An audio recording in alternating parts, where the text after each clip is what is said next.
जी नमस्कार दोस्तों, एक बार फिर से स्वागत है आपके अपने चैनल मैथ लाइव 2.0 में, जहां हर दिन शानदार ट्रिक के साथ और एक बेस्ट अप्रोच के साथ बिहार पुलिस भर्ती और बिहार सिविल कोर्ट को एग्जाम को देखते हुए मैथ सेक्शन का तगड़े तरीके से धाकड़ प्रैक्टिस सेट ये 61 है और इसके पहले 1 से लेकर 60 तक हो चुका है।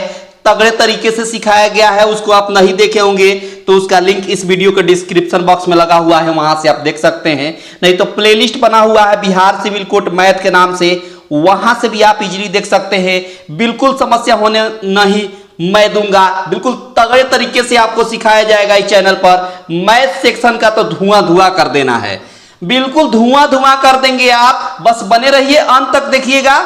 हर क्वेश्चन से आपको कुछ ना कुछ सीखने को मिलेगा और हर क्वेश्चन आपका एग्जाम ओरिएंटेड है। यकीन मानिए, भरोसा करिए, आपको मजा आ जाएगा।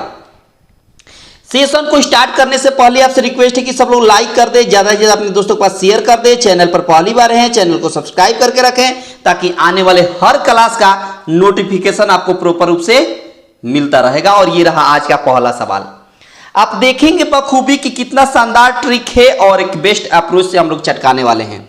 देखिए क्या करिए कि देखिए 10 संख्याओं का औसत कितना दिया है, 45 दिया हुआ है। तो एक बात बताइए, इनका अगर सम निकालें तो कितना हो जाएगा। तो 10 से गुणा कर देंगे, दोनों को गुणा कर देंगे ना इसमें, तो कितना हो जाएगा 450 हो जाएगा। यानी इनका सम हो गया कितना बाबू, तो कहेगा कि 450 हो गया। ठीक है, बहुत शानदार। 5 संख्याओं का औसत कितना दिया है, प्रथम 5 संख्याओं का औसत दिया है 42। तो इसका सम कितना हो जाएगा, तो कहेगा कि इसका सम हो जाएगा 5 दूना 10 और 5 चौका 20, 1 21 हो गया। बहुत शानदार। फिर अंतिम 4 संख्याओं का औसत कितना दिया है, 47 दिया है। इसका सम कितना होगा, तो इसका सम हो जाएगा 4 से गुणा करिए, 7 चौका 28 और 4 चौका 16, 16 2 18। इन दोनों को ऐड कर देंगे तो मिलेगा 8 और यहाँ हो गया 9, यहाँ हो गया 3। यानी 5 4 9, 9 संख्याओं का योग हो गया 398 और 10 संख्याओं का औसत दिया है 450। तो छठा संख्या कितना होगा, 6 नंबर का, वो कितना होगा, तो यही 450 में से घटा देंगे, 450 में से घटा देंगे 398, तो आपका आंसर आपके सामने हो जाएगा। 14 में से 9 जाएगा तो कितना होगा, 4 होगा। 14 में से 9 जाएगा तो 5 होगा। ठीक है, और 52 आपके सवाल का आंसर हो गया। 52 आपके सवाल का सही आंसर हो गया।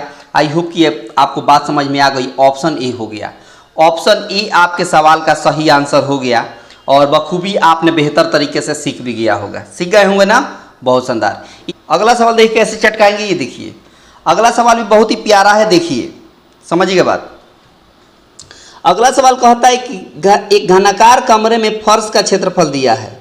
एक घनाकार कमरा है जिसका फर्श का क्षेत्रफल दिया हुआ है। फर्श कैसा होगा, घनाकार है तो फर्श होगा वर्ग के जैसा। कैसा होगा, वर्ग के जैसा। और वर्ग का क्षेत्रफल दिया है, कितना दिया है, तो कहेगा कि 48। अच्छा, वर्ग का क्षेत्रफल होता कितना है, तो कहेगा कि भुजा एक स्क्वायर, मतलब ए एक स्क्वायर, सॉरी 6 इंटू ए एक स्क्वायर। वर्ग का क्षेत्रफल होता है ए एक स्क्वायर, कितना होता है, ए एक स्क्वायर। 6 एक स्क्वायर तो घन की क्षेत्रफल होता है। यहाँ बोला है वर्ग, वर्ग बोला है ना, यहाँ वर्ग ना बनाया। फर्श कैसा होगा, वर्ग के जैसा होगा, तो वर्ग का क्षेत्रफल हो जाएगा ए एक स्क्वायर और यहाँ है 48। तो ए का वैल्यू निकालेंगे तो √48 होगा और 48 को आप लिखेंगे 4√3। क्या लिखेंगे, 4√3 लिखेंगे। ठीक है, बहुत शानदार। आगे बोला है इसमें कि उस कमरे में कितनी लंबाई की सबसे बड़ी छड़ रखी जा सकती है। तो देखिए एक बात बताइए, मान लीजिए कि यह एक घन है, तो इस घन में सबसे लंबा अगर रखना होगा तो हम कैसे रख सकते हैं, सबसे लंबा होगा तो कैसे रख सकते हैं, तो इस कॉर्नर से इस कॉर्नर तक, इस कॉर्नर से इस कॉर्नर तक रखेंगे तो इसको क्या कहते हैं, विकर्ण कहते हैं। क्या कहते हैं, विकर्ण। इसका मतलब आपको विकर्ण निकालना है घन का। तो घन का विकर्ण कितना होता है, तो कहेगा कि √3 इंटू ए होता है। क्या होता है बाबू, तो कहेगा कि √3 इंटू ए होता है। तो √3 लिख देंगे और ए के जगह पर यहाँ आया है कितना बाबू, तो कहेगा कि 4√3 आया है। इसका मतलब √3 से √3 गुणा करेंगे तो 3 होगा और 3 में 4 से गुणा करेंगे तो 3 चौका 12 होगा और यही 12 मीटर आपके सवाल का आंसर हो गया। यही 12 मीटर आपके सवाल का आंसर हो गया, ऑप्शन सी। यही 12 मीटर आपके सवाल का आंसर हो गया। ऑप्शन बी आपके सवाल का सही आंसर हो गया। ऑप्शन बी आपके सवाल का सही आंसर हो गया। आई होप कि ये बात आपको पूरी तरीके से समझ में आ गई होगी। ऑप्शन हो जाएगा सी। ऑप्शन कौन सा हो जाएगा, सी हो जाएगा। अगला सवाल क्या कहता है, कहता है कि यह एक रेलगाड़ी, समझिएगा ध्यान से, एक रेलगाड़ी 180 किलोमीटर प्रति घंटा से चल रही है, उसकी चाल मीटर प्रति सेकंड में क्या होगी ये बताना है। देखिए एक रेलगाड़ी की चाल कितनी है, तो कहेगा कि एक रेलगाड़ी की चाल दी हुई है 80 kilometre per hour, 80 kilometre per hour. इसको मीटर प्रति सेकंड में बदलने के लिए आपको 18/5 से गुणा करना पड़ेगा, 18/5 से गुणा करना पड़ेगा। सॉरी 180 है, माफ़ी चाहेंगे 180 है, ठीक है ना, 180 है, यहाँ पर 180 किलोमीटर है। तो 180 किलोमीटर को किलोमीटर में दिया है, इसको मीटर प्रति सेकंड में बदलने के लिए हमको कितना से गुणा करना पड़ेगा, तो कहेगा कि 5/18 से गुणा करना पड़ेगा। 5/18 से गुणा करेंगे तो किस में बदल जाएगा, तो मीटर प्रति सेकंड में बदल जाएगा। 18 से काटेंगे, 18 दहिया 180, 10 में 5 से गुणा करेंगे तो 10 बचे 50 मीटर प्रति सेकंड। आपके सवाल का आंसर हो गया 50 मीटर प्रति सेकंड। आपके सवाल का आंसर हो गया ऑप्शन डी हो गया, ऑप्शन डी आपके सवाल का आंसर हो गया, ऑप्शन डी आपके सवाल का सही आंसर हो गया। आई होप कि ये बात आपको पूरी तरीके से समझ में आ गई होगी। तो अगला सवाल देखिए, अगला सवाल भी बड़ा ही प्यारा है, बहुत ही ज़बरदस्त तरीके से है, कैसे चटकाएंगे देखिएगा। सवाल में बोला है कि ए और बी किसी कार्य को 15 दिन में समाप्त कर सकते हैं। ए और बी किसी काम को 15 दिन में समाप्त कर सकते हैं और ए अकेले उस काम को 20 दिन में समाप्त कर सकता है। तो बी अकेले कितना दिन में काम को करेगा, तो सबसे पहले इसका टोटल वर्क निकालेंगे। टोटल वर्क कितना हो जाएगा, 15 और 20 का एलसीएम निकाल देंगे तो 60 होगा, यही 60 टोटल वर्क होगा, यही 60 टोटल वर्क होगा। 15 से भाग देंगे 60 में तब 15 चौका 60 हो जाता है, और 20 से 60 भाग देंगे तब 20 तिहाई 60 हो जाता है। अब बड़े गौर से देखिएगा कि आपको निकालना है किसका, तब बी का निकालना है। एक बात बताइए, ए और बी मिलकर कितना यूनिट काम करते हैं, 4 यूनिट, और ए अकेले 3 यूनिट काम करता है, तब बी कितना करता होगा, 1 यूनिट। तभी तो 1 और 3 मिलाइएगा तो 4 होगा। इसका मतलब बी की क्षमता 1 हो गई। करना किसको है, तो कहेगा कि बी को करना है।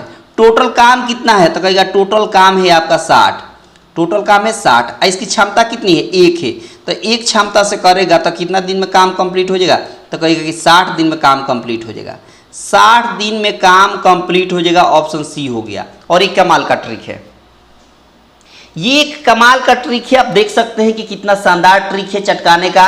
सबसे बेहतरीन, सबसे अच्छा, शानदार, जबरदस्त, बहुत ही बढ़िया। अगला सवाल देखिए क्या कहता है और इसको कैसे चटकाएंगे, बड़ा ही प्यारा सवाल है। सवाल में कहता है कि यहाँ 2000 रुपया है, समझिए बात। प्रिंसिपल कितना दिया है, 2000 रुपया दे दिया है। प्रिंसिपल कितना है, 2000 रुपया है, बहुत बढ़िया से समझिएगा। टाइम कितना दिया है, 2 साल दिया है, टाइम 2 साल। तो 2 साल का चक्रवृद्धि ब्याज निकालने का मैंने डायग्राम बनाना सिखाया है। इस तरह ये होता है, ये होता है 2 साल का चक्रवृद्धि ब्याज निकालने का डायग्राम, ये होता है। ये पहले साल का है और ये दूसरे साल का है। पहले साल पर बोल रहा है कि 4% का ब्याज लगता है, जबकि दूसरे साल लग रहा है 3%। तो इस 2000 का 4% कितना हो गया, तो कहेगा कि 80 होगा। अच्छा, इस 2000 का 3% कितना होगा, तो कहेगा कि 60 होगा। लेकिन चक्रवृद्धि ब्याज में ब्याज के ऊपर ब्याज लगता है, तो फिर इस 80 पर भी ब्याज देना पड़ेगा। कितना का, तो 3% का। क्यों 3% का, क्योंकि 3% के सामने आपको भरना है। तो यहाँ 80 का 3% निकालेंगे। इस 80 का 4% मत निकाल दीजिएगा, नहीं तो धोखा हो जाएगा बाबू, ठीक है, बहुत शानदार। तो इस 80 का 3% निकालेंगे तो 8 का 24 यानी 2.4 होगा। कितना होगा, 2.4। अब आपको निकालना है चक्रवृद्धि ब्याज, कंपाउंड इंटरेस्ट। कैसे निकालते हैं, तो तीनों बॉक्स को जोड़ दीजिए, इस तीनों बॉक्स को जोड़ दीजिए। तो 80 और 60 मिलकर 140 हो गया। 140 में 2 जोड़ेंगे तो 142 हो गया। 142.4 और 1 जीरो और दे देते हैं, मतलब कि 142 रुपया 40 पैसा। 142 रुपया 40 पैसा आपके सवाल का आंसर हो गया ऑप्शन ए। और ये कमाल का ट्रिक है, आप देख सकते हैं कि कितना शानदार और बहुत ही जबरदस्त, लाजवाब, बहुत ही तगड़े तरीके से आपने इसको चटका दिया। बड़ा ही प्यारा सवाल है और एक एक झटके में आप चटकाते हुए चलिए, आपको थोड़ा सा भी समस्या नहीं होगी। बहुत शानदार तरीके से आप चटकाइएगा और दिक्कत तो बिल्कुल नहीं होगी। अगला सवाल देखिए, और अगले सवाल में जाने से पहले आपसे रिक्वेस्ट है कि पसंद आ रहा है तो वीडियो को लाइक कर दें, ज़्यादा से ज़्यादा अपने दोस्तों के पास शेयर कर दें। चैनल पर पहली बार है, चैनल को सब्सक्राइब करके रखें ताकि आने वाले हर क्लास का या कोई भी नोटिफिकेशन आता है एग्जाम से रिलेटेड तो उसका नोटिफिकेशन आपको सबसे पहले मिल जाएगा। अगला सवाल देखिए। सवाल में देखिए क्या कहता है। सवाल में कहता है कि साधारण ब्याज की वार्षिक दर से 10% से 12.5% बढ़ जाता है। पहले 10% था, फिर बढ़कर कितना हो गया 12.5% हो गया। पहले 10% था, फिर बढ़कर कितना हो गया 12.5% हो गया। और वार्षिक आय 1250 रुपया बढ़ जाती है तो उसका मूलधन कितना होगा ये पूछ दिया है। आपको ये पूछ दिया है कि मूलधन कितना होगा। बड़े गौर से समझिएगा कि इसका वार्षिक ब्याज दर 1250 रुपया बढ़ जाता है, वार्षिक आय कितना बढ़ जाता है 1250 बढ़ जाता है। अब एक बात बताइए, प्रिंसिपल को हम क्या मान लेते हैं, तो मान लेते हैं 100%। कितना मान लेते हैं 100%। अच्छा एक बात बताइए, इन दोनों का डिफरेंस कितना है आपके हिसाब से, कितना ज़्यादा है ये, इससे कितना 10% से कितना ही बढ़ गया है, तो कहेगा कि 2.5% बढ़ गया है। कितना परसेंट बढ़ गया है 2.5%। आपके हिसाब से 2.5% बढ़ गया है और क्वेश्चन के हिसाब से 1250 बढ़ रहा है। आपके हिसाब से 2.5% बढ़ रहा है और क्वेश्चन के हिसाब से कितना, तो कहेगा कि 12.5%। तो अपनी तुलना क्वेश्चन से कर देंगे। अब एक इसको बात बताइए, इस 2.5 का मतलब क्या होता है 2.5%, यानी 2.5% का मतलब हो गया 1250।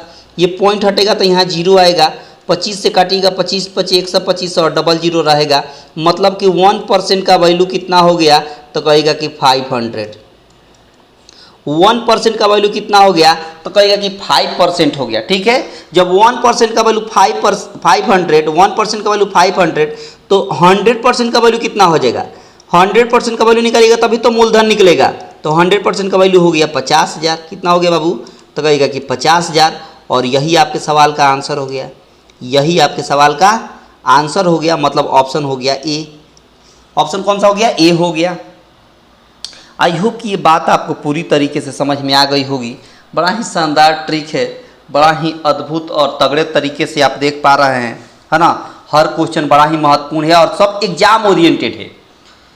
सवाल में देखिए अगला क्या कहता है कि किसी वस्तु के क्रय मूल्य और विक्रय मूल्य का अनुपात दिया है। बड़े ध्यान समझिएगा कि कॉस्ट प्राइस और सेलिंग प्राइस का रेशियो दिया है 20:21। ठीक है, बहुत शानदार। अब बोला है कि लाभ परसेंट बता दीजिए। एक बात बताइए, 20 में खरीद कर 21 में बेचे, 20 में खरीद कर 21 में बेचे, कितना का लाभ हुआ, 1 का लाभ हुआ। कितना पर, तो कहेगा 20 पर। तो 100 पर कितना, 100 पर कितना, 20 से काटेंगे 5 आ गया, यानी 5% आपके सवाल का आंसर हो गया। 5% आपके सवाल का आंसर हो गया, 5% आपके सवाल का आंसर हो गया। ऑप्शन बी हो गया, ऑप्शन बी आपके सवाल का सही आंसर हो गया, ऑप्शन बी आपके सवाल का सही आंसर हो गया। आई होप ये बात आपको पूरी तरीके से समझ में आ गई, ये बात आपको पूरी तरीके से समझ में आ गई। अगर आ गई तो अगला सवाल देखिए कैसे चटकाएंगे, अगला सवाल देखेंगे कैसे चटकाएंगे। अगला सवाल देखिए क्या कहता है, कहता है कि ए सी से 50% बड़ा है और बी सी से 25% बड़ा है। बड़े ध्यान से देखिएगा, एक बात बताइए कि 50% का वैल्यू होता कितना है, तो कहेगा कि 1/2 होता है। और 25% का वैल्यू कितना होता है बाबू, तो कहेगा 25% का वैल्यू होता है 1/4। इसका मतलब कि ए और सी का रेशियो निकालें तो बोल रहा है कि ए जो है सी से 50% ज़्यादा है, यानी सी अगर 2 है, सी अगर 2 है तो 1 बढ़ेगा तो कितना होगा, ए 3 हो जाएगा। ठीक है, अच्छा आगे बोला है कि बी और सी के बारे में क्या बोला है, कि बी और सी के बारे में ये बोला है कि 25% ज़्यादा है, यानी सी अगर 4 है तो बी 1 बढ़ेगा तो कितना हो जाएगा, 5 हो जाएगा। अब बड़ी सीधी सी बात है कि ये ए और सी दिया है, ये बी और सी दिया है, तो इसमें सी का वैल्यू 4 है और इसमें सी का वैल्यू 2 है। ये कुछ बात हजम नहीं हुई, कुछ बात हजम नहीं हुई। इसका मतलब कि आपको सी का जो रेशियो बैलेंस करके बराबर करना पड़ेगा। तो यहाँ 4 है तो इसको भी 4 बनाना पड़ेगा। ये 4 बनेगा कैसे, तो कहिएगा 2 से मल्टीप्लाई कर देंगे। तो 2 से मल्टीप्लाई करेंगे तो a ratio b ratio c का वैल्यू निकल जाएगा। ए का हो जाएगा 3 दूना 6 हो जाएगा, और बी का पहले से 5 है तो 5 रहेगा, और सी का हो जाएगा 2 दूना 4, यहाँ भी 4 है तो 4 रहेगा। बहुत शानदार। अब सवाल में कहा है कि ए बी से कितना प्रतिशत ज़्यादा है। तो आप देखिए ना, बी का 5 है, ए का 6 है, कितना ज़्यादा है? तो कहेगा कि 1 ज़्यादा दिख रहा है। कितना पर? 5 से। तो 100 पर कितना? 100 पर कितना? 5 से काटेंगे 20 आ गया। मतलब ये कि 20% आपके सवाल का आंसर हो गया। 20% आपके सवाल का आंसर हो गया। आई होप कि ये बात आपको समझ में आ गई। ऑप्शन डी आपके सवाल का आंसर हो गया। ऑप्शन डी आपके सवाल का सही आंसर हो गया। ऑप्शन डी आपके सवाल का सही आंसर हो गया। आई होप कि आपने बखूबी बेहतर तरीके से और शानदार तरीके से आपने चटका दिया। अगला सवाल देखिए कैसे चटकाएंगे। अगला सवाल भी बड़ा ही प्यारा है और बिल्कुल एग्जाम ओरिएंटेड है। सवाल में देखिए क्या कहता है। सवाल में कहता है कि दो व्यक्ति हैं, उनकी आयु का अनुपात दे दिया है। एक व्यक्ति को हम ए मान लेते हैं और दूसरे व्यक्ति को बी मान लेते हैं। इनका रेशियो दिया है 5:9। अब बोला है कि उनमें से एक की आयु दूसरे से 40 बरस अधिक है। एक बात बताइए, अधिक है मतलब ये दोनों का डिफरेंस की बात बोला है। कोई व्यक्ति किसी से अधिक है, इसका मतलब दोनों में उतना का अंतर है। 40 बरस अधिक का मतलब 40 बरस का अंतर है। अच्छा, आपके हिसाब से कितना का अंतर है दोनों में? तो कहेगा 9 और 5 में 4 यूनिट का अंतर है। आपके हिसाब से दोनों में डिफरेंस कितना है बाबू? आपके हिसाब से डिफरेंस 4 है और क्वेश्चन के हिसाब से डिफरेंस 40 बोला है। यानी अपनी तुलना क्वेश्चन से कर देंगे। अपनी तुलना किससे करिएगा बाबू? तब क्वेश्चन से करेंगे। 4 से काटेंगे 1 बार में और 4 से काटेंगे 10 बार में। मतलब 1 यूनिट का वैल्यू हो गया कितना बाबू? तो कहेगा कि 10 हो गया। 1 यूनिट का वैल्यू कितना हो गया? 10 हो गया। सवाल में बोला है कि उनकी आयु का योग बताइए। तो ये एक का 5 दिया है, दूसरे का 9 दिया है। दोनों का योग कितना होगा? दोनों का सम कितना होगा? तो कहेगा कि दोनों का सम मतलब योग हो जाएगा 9 5 14 यूनिट। तो जब 1 यूनिट का वैल्यू 10 तो 14 यूनिट का वैल्यू कितना हो जाएगा? तो 14 में 10 से गुणा कर देंगे तो 140 आपके सवाल का आंसर हो गया। 140 आपके सवाल का आंसर हो गया। ऑप्शन बी हो गया। और ये कमाल का ट्रिक है। आप देख सकते हैं कि कितना शानदार ट्रिक है और कितना ज़बरदस्त ट्रिक है। इस सवाल को चटकाने का सबसे बेहतर तरीका यही है, सबसे आसान तरीका यही है। अगला सवाल देखिए और अगले सवाल को कैसे चटकाएंगे ये देखिए बड़े आराम से। देखिएगा, सवाल में कहता है कि ए जो है बी का, बोला है सवाल में कि ए जो है वो बी का कितना है? बी का कितना है? 4/5 है। इसका मतलब कि ए बाई बी का अगर रेशियो निकालिएगा तो 4/5 मिलेगा। बहुत शानदार। आगे भी एक और बात बोला है कि b बराबर बोला है c का 5/2। इसका मतलब ये हो गया कि b बाई सी का वैल्यू निकालें तो 5/2 मिलेगा। कहेगा बिल्कुल मिलेगा। अब एक बात बताइए, तो बोला है a और c का अनुपात बताइए। तो a और c का अनुपात निकालने के लिए b दोनों में कॉमन है, तो दोनों का रेशियो देखिए वैल्यू है बराबर है, तो बिल्कुल बराबर है। यहाँ भी 5 है, यहाँ भी 5 है। अगर नहीं 5 होता बराबर तो हम बराबर करते हैं। बोला है आपसे कि ए और सी का रेशियो बताइए। किसका? ए और सी का रेशियो बताइए। तो ए का यहाँ कितना है? तो कहेगा कि 4 है। सी का यहाँ कितना है? तो कहेगा 2 है। तो कैंसिल होगा तो कितना होगा? तो कहेगा कि 2:1। और यही 2:1 आपके सवाल का आंसर हो गया। यही 2:1 आपके सवाल का सही आंसर हो गया। Option B. ऑप्शन बी आपके सवाल का सही आंसर हो गया। और बहुत ही तगड़े तरीके से आपने चटका दिया, बिना किसी दबाव के, बिना किसी प्रेशर के। आराम से सीखिए, कोई हड़बड़ी नहीं, कोई बेचैनी नहीं, क्योंकि सीखते वक्त ज़्यादा दिमाग नहीं लगाया जाता है। सीखते वक्त आराम से सीखा जाता है। फिर जब क्वेश्चन लगाने बैठिएगा तो चटकाइएगा एक झटके में। सवाल में देखिए क्या कहता है। सवाल में कहता है, सवाल का कहना है कि 5 क्रमागत सम संख्याएं हैं, उनकी संख्याओं का औसत 66 है। एक बात बताइए, 5 संख्या है ए बी सी डी और ई, 5 संख्या है और इनका एवरेज दिया है। क्या दिया है? एवरेज दिया है 66। एक बात बताइए, लगातार सम संख्या बोला है, लगातार सम संख्या बोला है, तो जो 66 है ना बाबू, ये 66 बेसिकली ये बीच वाली संख्या होती है। जब भी कोई एवरेज निकाला जाता है तो एवरेज का मतलब हो जाता है कि वो बीच वाली संख्या निकली है। इसका मतलब कि इसके पहले भी दो संख्या सम संख्या होगी और इसके बाद भी दो संख्या सम संख्या होगी। क्यों? क्योंकि ये जो बीच वाली संख्या है ये ऑलरेडी क्या है, ये बीच वाली जो संख्या है 66 ये पहले से हमको दिख रही है सम संख्या। जब सम संख्या दिख रही है तो 5 सम संख्या की बात बोला है जिसमें से एक सम संख्या मिल ही गया तो बाकी दो लेफ्ट साइड बाकी दो राइट साइड, तभी तो बीच में रहेगा। बहुत शानदार। इसका मतलब कि 66 के पहले सम संख्या 64 होगा और 64 के पहले सम संख्या 62 होगा। ठीक है।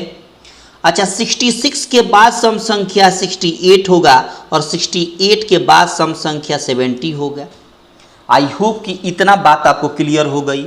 अब ये वैल्यू ए का हो गया, ये वैल्यू बी का, ये बीच वाला सी का और ये डी का, ये ई का। सवाल में बोला है कि बी और ई का गुणनफल बताइए। तब बी कितना है 64 है और ई कितना है 70 है। इन दोनों का गुणनफल मतलब गुणा करिए, 7 चौका 28, 2 कैरी, 7 छक 42, 42 2 44 और 1 जीरो है तो 1 जीरो, 44 80 आपके सवाल का आंसर हो गया। 44 80 आपके सवाल का आंसर हो गया, ऑप्शन ए हो गया। और बड़ी आसानी से आपने इसको चटका दिया बिना किसी देरी के, बिना किसी समस्या के। आई होप कि ये बात आपको पूरी तरीके से समझ में आ गई होगी। बड़ा ही शानदार तरीका है चटकाने का, सबसे आसान तरीका यही है। आई होप कि ये बात आपको पूरी तरीके से समझ में आ गई होगी। तो अगला सवाल देखिए। अगला सवाल कहता है कि दो संख्याओं का अनुपात 2:3 है। दो संख्या है, ये पहली संख्या और ये दूसरी संख्या, दोनों का रेशियो दिया है 2:3। अब बोला है कि इनका लॉस है। एक बात बताइए, इन दोनों का एलसीएम कितना होगा? दोनों का एलसीएम निकालिएगा तो कितना होगा? तो कहेगा कि 3 दूना 6 होगा। आपके हिसाब से इन 2 और 3 का एलसीएम 6 हो गया।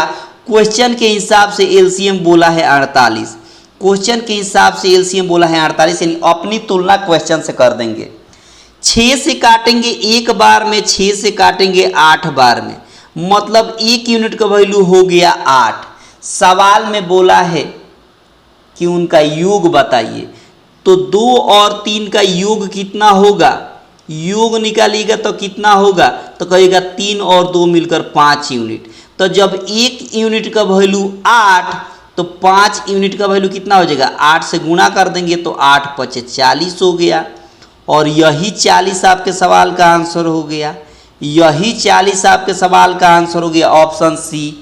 आई होप कि ये बात आपको पूरी तरीके से समझ में आ गई होगी। अगर आ गई है तो लाइक शेयर दबा के करते चले। और ये रहा अगला सवाल। इस अगले सवाल को कैसे चटकाएंगे, बड़े ध्यान से देखिएगा। इसमें आपको स्क्वायर रूट निकालना है, लेकिन ध्यान रखिए कि इस तरह के सवाल में राइट साइड से शुरू करते हैं। इस 225 का स्क्वायर रूट कितना होगा? 15 होगा। और यही 15 154 में जोड़ेंगे तो 154 में जोड़ेंगे तो 169 हो जाएगा। और 169 चूंकि रूट है तो इसका स्क्वायर रूट निकालना पड़ेगा, 13 होगा।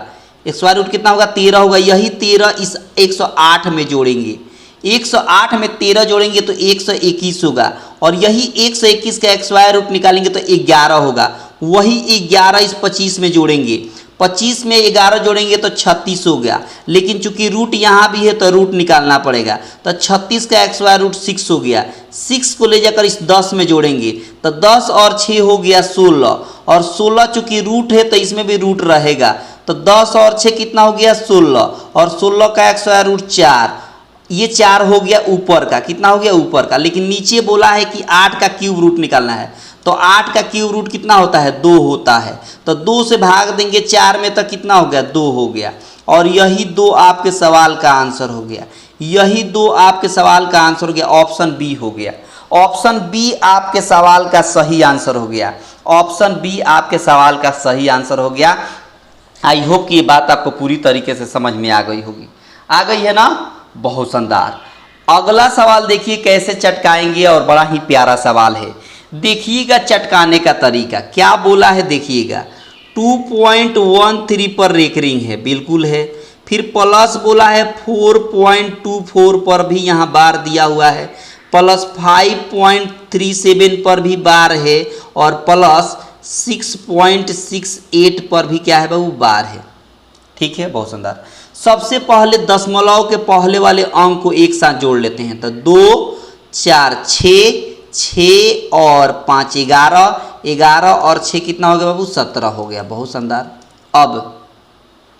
अब क्या करेंगे कि बाकी जो ये बच गया 13 के ऊपर क्या है रेकरिंग है तो इसको लिखेंगे 13/99 प्लस ये 24 के ऊपर बार है तो लिखेंगे 24/99। जितने अंकों पर रेकरिंग होता है उतना 9 नीचे आता है। 2 अंकों पर रेकरिंग है ना 37 तो नीचे 2 9 आएगा प्लस यहाँ 68 है तो 68 लिखेंगे या नीचे 99 आएगा। बहुत शानदार। अब देखिए ना यहाँ लिखेंगे क्या लिखेंगे, सबका बेस सेम है 99 आया है तो उसके अंश को जोड़ देंगे। तो एक बात बताइए 8 और 7 15, 15 4 19, 19 3 22 हो गया, 22 का 2 हो गया 2 कैरी, फिर 6 और 3 9, 9 2 11, 11 1 12, 12 2 14 और नीचे 99 है तो 99 रहेगा। अब एक बात बताइए 99 से भाग देंगे तो एक बार में कटेगा तो एक होल कितना हो जाएगा तो 12 में से 9 हो जाएगा तो 3 हो गया, यहाँ 13 में से 9 हो जाएगा तो 4 हो गया और नीचे 99 होगा। इसका मतलब कि 17 में एक को जोड़ेंगे तो कितना हो जाएगा 18 हो गया। अब बगल में 43/99 है तो 43/99 इसमें चिपका देंगे और यही आपके सवाल का आंसर हो गया। यही आपके सवाल का सही आंसर हो गया। आई होप कि ये बात आपको समझ में आ गई। ऑप्शन डी आपके सवाल का सही आंसर हुआ। ऑप्शन डी आपके सवाल का सही आंसर हो गया। आई होप कि ये बात आपको क्लियर हो गई होगी। हो गई ना क्लियर। अगला सवाल देखिए। अगला सवाल में कहता है, समझिएगा ध्यान से, सवाल में बोला है कि रूट अंडर 0.0196 और नीचे दे दिया है के और इधर दे दिया है 0.2।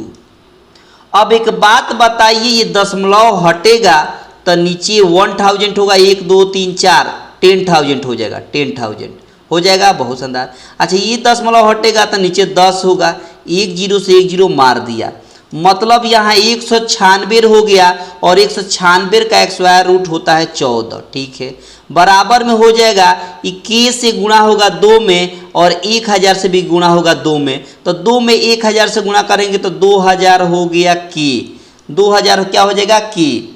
अब 2 से काटेंगे तो 7 बार में कट गया, 2 से काटेंगे तो 1000 में बार में कट गया, मतलब अगर के का मान निकाले तो 7/1000 हो गया, 7/1000 होगा। 7 बाई कितना होगा बाबू तो कहेगा कि 1000 होगा। तो के का मान निकालिएगा तो 0.007 आएगा, 0.007 आपके सवाल का आंसर हो गया। आई होप कि ये बात आपको क्लियर हो गई। ऑप्शन एरर है, यही आपके सवाल का आंसर हो गया। ऑप्शन एरर है, यही आपके सवाल का क्या हो गया बाबू आंसर हो गया। आई होप कि ये बात आपको पूरी आंसर नहीं हुआ, माफ़ी चाहेंगे, यहाँ गलती हुई है। क्या गलती हुई है आप बताइए ज़रा। वो इसलिए कि यहाँ 4 अंकों के बाद जब दशमलव है तो बाहर निकलेगा तो 2 अंकों के बाद दशमलव, ये दोनों जीरो नहीं रहेगा, ये दोनों जीरो नहीं रहेगा तो 1 0 से 1 0 काट दीजिएगा तो यहाँ 10 दूना हो जाएगा 20, 10 दूना हो जाएगा 20 तो यहाँ बचेगा 10। कितना बचेगा बाबू 10, यानी 10 से जब भाग देंगे 10 से भाग देंगे 7 में तो 0.7 आएगा। मुझसे गलती हुई थी, माफ़ी चाहेंगे, मैंने ध्यान नहीं दे पाया था यहाँ पर क्योंकि रूट में यहाँ था। ठीक है ना। आई होप की बात आपको समझ में आ गई। ऑप्शन हो जाएगा कौन सा बाबू तो बी आपके सवाल का आंसर हो जाएगा, बी आपके सवाल का सही आंसर हो जाएगा। यहाँ माफ़ी चाहेंगे, हमने इसका स्क्वायर रूट का नहीं निकाल पाया था, केवल स्क्वायर रूट 196 का निकाल दिया था और इसका नहीं निकाल पाया था 0 का। ठीक है ना, बहुत शानदार। अगला सवाल देखिए क्या कहता है। अगला सवाल भी बड़ा ही प्यारा है। देखिए क्या करेंगे इसको कि यहाँ 1 - 1/5 है, मतलब घटाएंगे तो 5 में से 1 घट गया तो कितना होगा 4 हो गया और नीचे 5 है तो 5 रहेगा, इंटू 6 में से 1 घटेगा तो कितना होगा 5 होगा और नीचे 6 है तो 6 रहेगा। बहुत शानदार। अच्छा 7 में से 1 घटेगा तो कितना होगा 6 होगा, नीचे 7 है तो 7, डॉट डॉट हो गया। एक 100 में से 1 घटेगा तो 99 हो जाएगा और नीचे 100 है तो 100 रहेगा। बहुत शानदार। अब एक बात बताइए, 5 से 5 कैंसिल, 6 से 6 कैंसिल, आगे 7 से 7 कैंसिल होगा, आगे 99 से 99 कैंसिल होगा। यहाँ 4 से एक बार में, यहाँ 4 से 25 टाइम्स में, यानी ऊपर 1 नीचे 25 आपके सवाल का आंसर हो गया। यही आपके सवाल का सही आंसर हो गया। ऑप्शन हो जाएगा बी। ऑप्शन आपके सवाल का हो गया आंसर बी, जो बड़ी आसानी से आपने इसको चटका दिया। चटका दिया ना, बहुत शानदार, बहुत ही खूबसूरत। अगला सवाल देखिए कितना प्यारा है। सवाल में कहता है, ध्यान से देखिएगा, सवाल में क्या कहता है, बड़े गौर से सुनिएगा, गौर से ध्यान दीजिएगा। सवाल में कहता है कि 67 के पावर आपको दिया है 67 और प्लस दिया है 67 और डिवाइड करना है 68 से। अब एक बात बताइए और शानदार ट्रिक देखिए, एक बात बताइए और शानदार ट्रिक देखिए। जब हम 67 में 68 से डिवाइड करेंगे, जब हम 67 में 68 से डिवाइड करेंगे तो -1 शेषफल बचेगा। कितना बचेगा? -1 शेषफल बचेगा। आप पावर 67 है तो 67 रहेगा। बहुत शानदार। जब हम इससे इसमें भाग देंगे तो चूंकि इससे ये छोटा है, 68 से 67 क्या है, छोटा है, तो ये एज इट इज ऐसे ही लिख देंगे, एज इट इज ऐसे ही लिख देंगे। -1 के पावर जब विषम संख्या रहे तो आंसर लिखेंगे माइनस में 1। अगर सम संख्या होता पावर तो हम प्लस में 1 लिखते हैं। बगल में 67 है तो 67, जब 67 में से 1 माइनस करेंगे तो आएगा 66 और यही 66 आपके सवाल का आंसर हो गया। यही 66 आपके सवाल का आंसर हो गया। ऑप्शन सी आपके सवाल का आंसर हो गया। ऑप्शन सी आपके सवाल का सही आंसर हो गया। आई होप कि बात आपको समझ में आ गई। बड़ा ही शानदार तरीका है चटकाने का। सबसे बेहतर और सबसे आसान तरीका यही है इस सवाल को। आई होप कि ये बात आपको पूरी तरीके से समझ में आ गई होगी और ये शानदार ट्रिक है। चटकाने का सबसे शानदार तरीका यही है, ठीक है ना। और सवाल की यहीं पर समाप्ति होती है। सवाल की यहीं पर समाप्ति होती है। और कैसा लगा ट्रिक आप बताइएगा। पसंद आया होगा तो सब लोग लाइक कर देंगे, ज़्यादा से ज़्यादा अपने दोस्तों के पास शेयर कर देंगे लोग। और चैनल पर अगर पहली बार होंगे तो चैनल को सब्सक्राइब करके रखेंगे ताकि आने वाले हर क्लास का नोटिफिकेशन आपको प्रॉपर रूप से मिलता रहेगा, ठीक है ना। तो आप अपना ख्याल रखेंगे, है ना, सब लोग आप अपना ख्याल रखेंगे। मिलते हैं अगले क्लास में, तब तक आप सभी को बहुत बहुत धन्यवाद।